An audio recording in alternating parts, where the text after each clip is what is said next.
ছবিটা দেখলে আপনি স্যার বুঝতে পারবেন যে একটা স্তূপ। এইবারে হচ্ছে কি এই আউটার ওয়ালের পরের গুলো দেখুন একটার পর একটা সেল রয়েছে যেখানে ভিক্ষুরা থাকতেন, এবং এখানে একটা জিনিস হচ্ছে আমাদের যে স্ট্রাকচার গুলা ওই রকম মানে কার্ভ রয়েছে। এটা বলা হচ্ছে আমরাও প্রথমে ভেবেছিলাম যে হয়তো কোনো কারণে প্রাকৃতিক বসে গেছে, কিন্তু এটা বসে এই কারণে বসে যদি যেত এখানে ওয়াল গুলো অনেক খুলে যেত।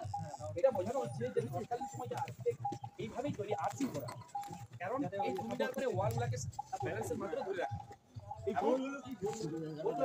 এখানে বৌদ্ধ ধর্মের একটা পবিত্র স্থান, যেখানে মেডিটেশন করতো। ওই স্তূপা কিন্তু এখানে আমরা যেভাবে বিচে এবং একটা হাফ গোল এটা নালন্দাতে এই জায়গাটা পুরো দেখে বোঝা যাচ্ছে। এরকম ঢেউ খেলানো কেন? আচ্ছা একটা জিনিস, ঢেউ খেলানো এই যে ওয়েভের মতো ওটা কি ওটা ওইভাবে আর্চিং করা তৈরি, এইভাবে সহজে ভাঙবে না, ধরে রাখার জন্য সহজে ভাঙবে আর না। হ্যাঁ ওই একই রকম। আবার ভূমিকম্প এই যে বাইরের যে ওয়ালটা এতে যে ডেকোরেশন গুলো রয়েছে লোটাস প্যাটার্ন, এটা কিন্তু কিছুগুলো ভেঙে গেছিল, সেগুলোকে আবার রিইউজ করা হয়েছে। আর এই প্যানেলটা কিন্তু ছিল এখানে, কিন্তু আমরা কোন সময় এগুলোকে পাইনি।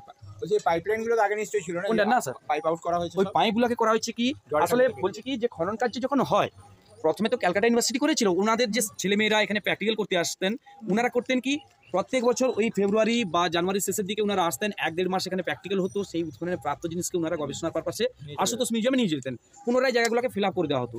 এইভাবে 2003 থেকে 2012 কলকাতা বিশ্ববিদ্যালয় এখানে কাজ করে গেছে।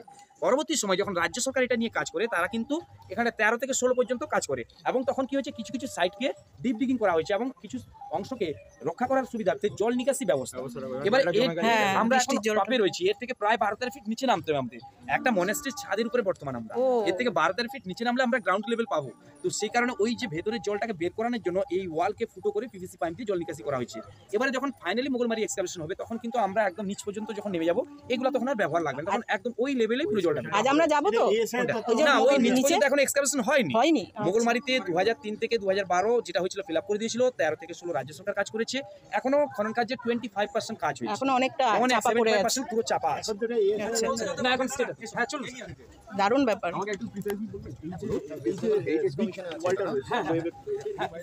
এখানে এখনো অনেক কিছু বেরোবে আরো। 26 সেঞ্চুরি এডি বলছি, 26 না 6 সেঞ্চুরি, 6 সেঞ্চুরি এডি বিফোর, হ্যাঁ বিফোর ক্রাইস্ট।